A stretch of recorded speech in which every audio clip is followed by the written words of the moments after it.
Hello viewers, আসসালামু আলাইকুম। Welcome back to Mahira's mamma YouTube channel এবং ফেসবুক পেজ থেকে। তো শুরুতেই মসুর ডাল দেখতে পাচ্ছেন, এটা দিয়ে আজকে সেই ভাইরাল রেসিপি আপনাদের সাথে শেয়ার করব। সবাই দেখি এটা খায়, এটা অনেক প্রশংসা করে, এটা খেতে নাকি খুবই সুস্বাদু। তো এই জন্য আমিও ভাবলাম যে আচ্ছা চলো আমরা যাই এটা দিয়ে কিছু একটা করার। তো এখানে দেখতেই পাচ্ছেন আমি ছাদে চলে আসছি।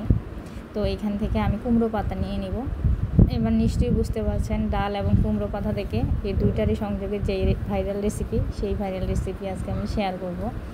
তো পুরো ভিডিও দেখুন, আমাদের সাথে থাকুন, দেখেন আমার কোথাও ভুলভ্রান্তি আছে কি না এই বড়া বানাতে। কারণ এটা যেহেতু আমি ফেসবুক থেকে ইউটিউব থেকে শিখেছি, সুতরাং আমার ভুল হতেই পারে। তো ছাদে যাওয়ার সাথে সাথে দেখলাম একদম গাছে পেকে আছে এই পেয়ারাগুলো। এই পেয়ারার কিছু একটা নাম আছে যেটা আমি জানি না শিওর করে, কারণ এটা ছোটো বোনে এনেছে। তো চিন্তা করলাম যে ওর জন্যই নিয়ে যাই এই গাছ পাকা পেয়ারাটা। আমার শাকগুলো আমি এখন ভালোভাবে পরিষ্কার করে ধুয়ে নিব। শাকগুলো একদমই কচি ছিল আর অনেক বেশি মোলায়েম ছিল। তো এখানে আমি ডালগুলো অনেকটা ভিজিয়ে রেখেছিলাম, প্রায় আধা ঘন্টার মতো। তো এখানে ভিজিয়ে রাখার পরে এটা আমি ব্লেন্ড করে নিয়েছি। তো ব্লেন্ড করার পরে এই যে দেখেন একদম মিহি করে নিয়েছি। এখন এটার সাথে বিভিন্ন মশলা অ্যাড করব। তো প্রথমে লবণ, কারণ লবণ ছাড়া কোনো কিছুই স্বাদ বোঝা যায় না। আমরা জানি যে লবণের স্বাদই হচ্ছে বড় স্বাদ খাবারের ক্ষেত্রে। যেই কোনো জিনিসই বলেন না কেন, লবণ না হলে আমার কাছে ভালোই লাগে না।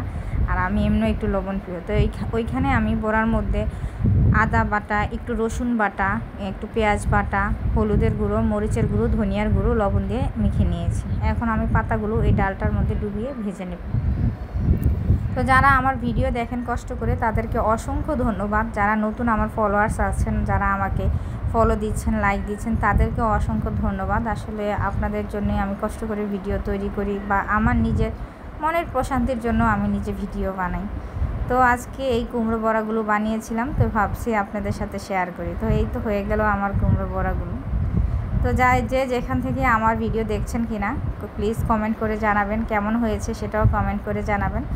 আর যারা নতুন আছেন তারাও অবশ্যই আমাকে কমেন্ট করে জানাবেন, আর যারা পুরাতন আছেন তারাও অবশ্যই লাইক ফলো দিয়ে সাথে থাকবেন।